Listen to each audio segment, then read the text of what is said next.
Ya, saya mau bicara tentang cara berpakaian wanita, terutama di Indonesia, gitu.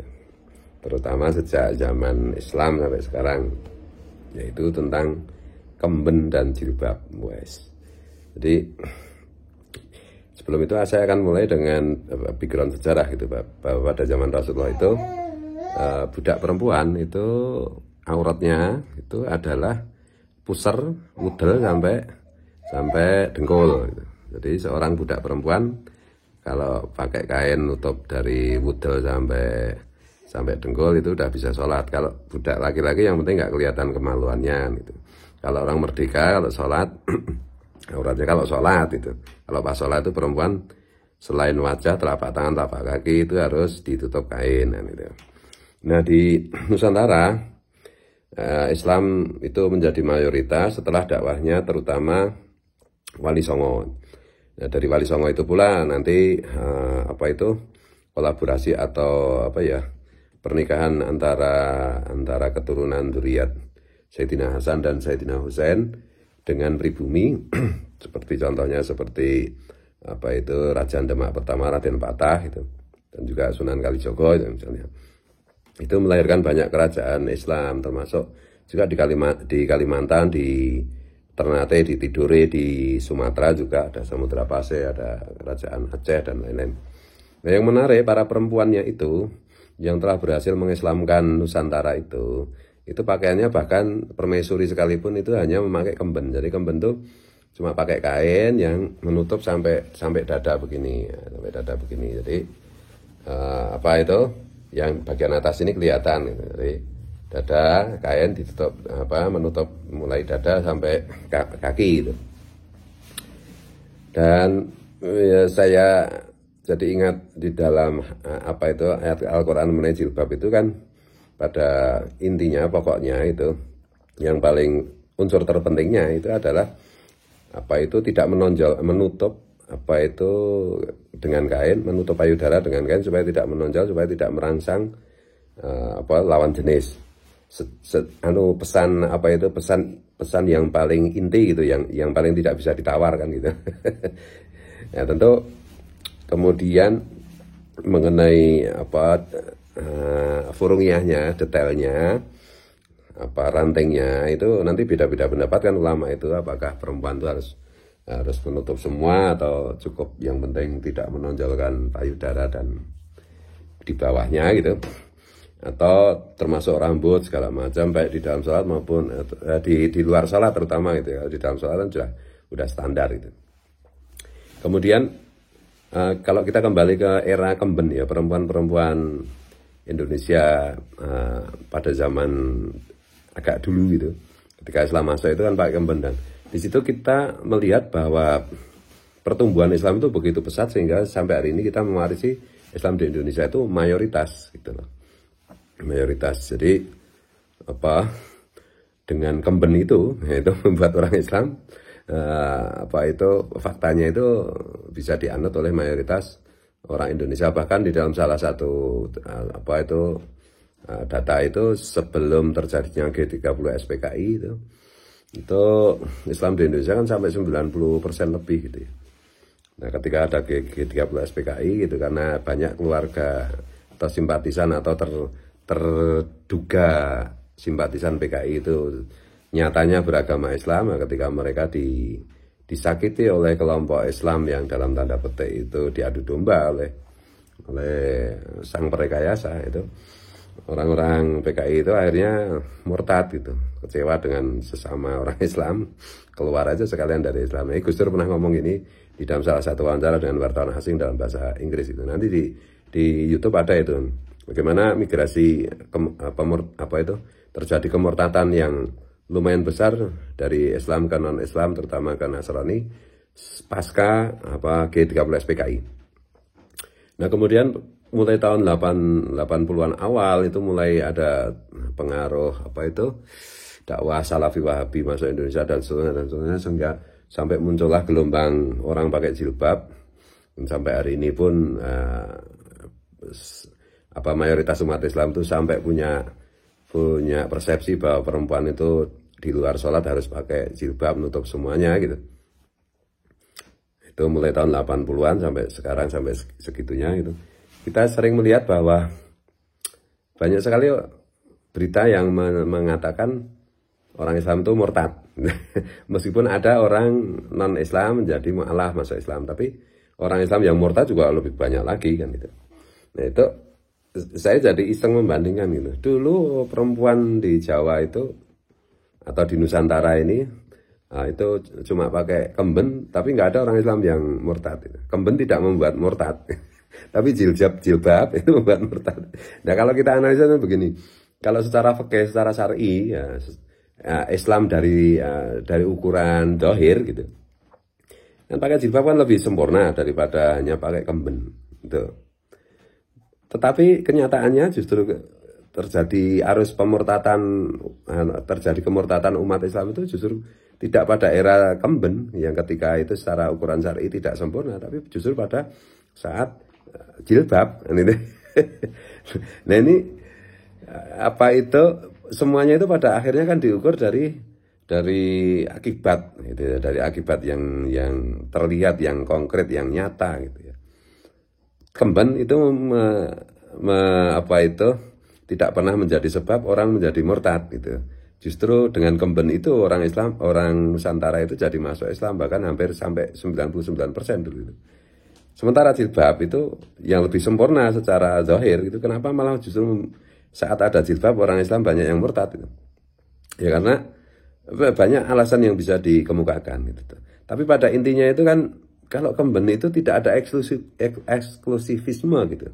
Tidak ada perasaan mengidentifikasi merasa lebih dari yang lain gitu. Tidak ada ketersinggungan secara eksistensial bagi orang yang lain gitu. Sementara kalau jilbab itu apalagi sampai pakai cadar itu kan eksklusif. Sehingga eksklusifisme itu pasti menyinggung eksistensi kelompok apa itu di luar orang itu gitu. Kasarannya itu apa itu dipersepsikan bahwa kalau dulu itu kemben itu Islam itu terbuka, enak, gampang, mudah, nggak repot-repot, nggak bawel, nggak neko-neko gitu. Dan secara teologis memang cocok dengan naluri bangsa Indonesia yang tidak ada Tuhan selain Tuhan kan. Laisa kamitslihi syai', Tuhan itu tidak ada sesuatu yang sama. Walam yakul lahu kufuwan ahad, itu kan semua prinsip-prinsip yang sudah dianut oleh leluhur bangsa Indonesia kan. Sementara kalau jilbab itu mungkin bagi orang yang tidak itu ada bisa memunculkan persepsi bahwa Islam itu sulit, Islam itu repot, Islam itu neko-neko, Islam itu apalagi kalau orang dulu itu ketika masih pakai kemben itu masih menerapkan apa dalam tanda petik itu tidak memperjuangkan eksistensi dirinya gitu. Jadi memfanakan diri lah, lebih dekat kepada memfanakan diri gitu. Sebagaimana la maujuda illallah kan dalam tasawuf itu. Sementara jilbab itu kan mengidentifikasi diri, mengeksistensikan diri, mengglorifikasi eksistensi diri gitu. Ya, tentu saja tabrakan menjengkelkan dan ya bagi orang yang Islam yang masih lemah imannya itu bentuk kejengkelannya adalah dengan cara murtad kan itu. Nah, oleh karena itu apa ya selalu bahwa yang kata Imam Al-Ghazali itu ilmu-ilmu yang dalam, ilmu batin, ilmu tasawuf itu karena memang itulah esensi Islam, itu pasti apa itu lebih menang daripada ilmu-ilmu zahir gitu. Dengan contoh itu tadi, kemben membuat orang Islam tidak ada yang murtad. Jilbab yang sempurna syar'i malah membuat orang pada murtad gitu. Jadi oleh karena itu kita jangan berpihak kepada yang zahir, berpihak kepada yang batin gitu loh, berpihak kepada yang esensi gitu loh. Jadi kira-kira seperti itu ya. Dan mungkin perlu ditambahkan juga bahwa kenapa dakwah Wali Songo dan penerusnya itu begitu sukses sampai 99% umat orang Nusantara menganut agama Islam, menjadi orang Islam. Ya karena mereka itu titik tekannya itu bukan pada hal-hal yang sifatnya ritual, tetapi hal-hal yang sifatnya sosial gitu. Bahkan sampai ada legenda Sunan Kalijogo waktu muda, sebelum menjadi Sunan Kalijogo itu sampai apa itu keperbiakannya kepada rakyat itu sampai menjadi Robin Hood, semacam Robin Hood di Jawa gitu. Jadi mencuri dari orang-orang kaya yang menindas rakyat, kemudian hasil curiannya, hasil rampokannya itu dibagikan kepada rakyat kecil yang menderita gitu. Jadi semangatnya seperti di zaman Rasulullah itu. Jadi Rasulullah itu kan sampai ada ayat Al-Quran turun itu, meskipun engkau telah belanjakan semua hartamu wahai Nabi, kalau Allah tidak menghendaki seseorang mendapat hidayah, tidak akan dapat hidayah gitu. Meskipun telah engkau belanjakan semua hartamu wahai Nabi, tidak semua orang itu dikehendaki Allah untuk satu agama, untuk satu iman. Dan ayat ini kan menegaskan bahwa di dalam dakwah itu Nabi sampai menghabiskan semua harta bendanya. Ya, Nabi itu kan istrinya Khadijah Al-Kubra, dengan menikah dengan Rasulullah, kekayaannya semakin berlipat-lipat, triliunan lah kalau sekarang, dan dihabiskan untuk apa itu? Untuk berdakwah kan gitu. Dan yang berikutnya lagi, ada satu adegan yang sangat mengharukan gitu. Kalau saya pas membaca hadis itu, saya sering menangis gitu, meneteskan air mata terharu gitu. Jadi adegan ketika Rasulullah itu melihat Abu Bakar itu pakaiannya compang-camping gitu. Kemudian Rasulullah itu meneteskan air mata terharu karena teringat dulu Abu Bakar itu pakaiannya mewah karena itu konglomerat, semua hartanya dihabiskan untuk mengurusi umat, untuk mengurusi yatim piatu, orang-orang fakir miskin dan lain-lain, dan siapa saja yang butuhkan gitu. Sampai pakaiannya compang-campingan gitu. Kemudian Rasulullah meneteskan air mata. Dan Abu Bakar kan melihat Rasulullah meneteskan air mata itu, bertanya, "Wahai Rasul, ada apa engkau menangis?" Rasulullah cuma diam. Tiba-tiba Rasulullah tersenyum. Kemudian Rasulullah bilang, "Iya, saya tadi menangis karena aku melihat pakaianmu yang compang-camping gitu. Karena hartamu engkau belanjakan untuk apa itu? Untuk manusia, untuk orang-orang miskin, untuk ngurusi makhluk Tuhan gitu." Dan kemudian aku tersenyum karena baru saja malaikat Jibril datang berbisik kepadaku, wahai Muhammad, apa itu? Kurang lebih hadisnya aukamakol gitu. Wahai Muhammad, enggak usah bersedih, ini Allah titip salam untuk sahabatmu Abu Bakar gitu. Jadi Sayyidina Abu Bakar itu mendapat kiriman salam dari Allah melalui Rasulullah, melalui malaikat Jibril.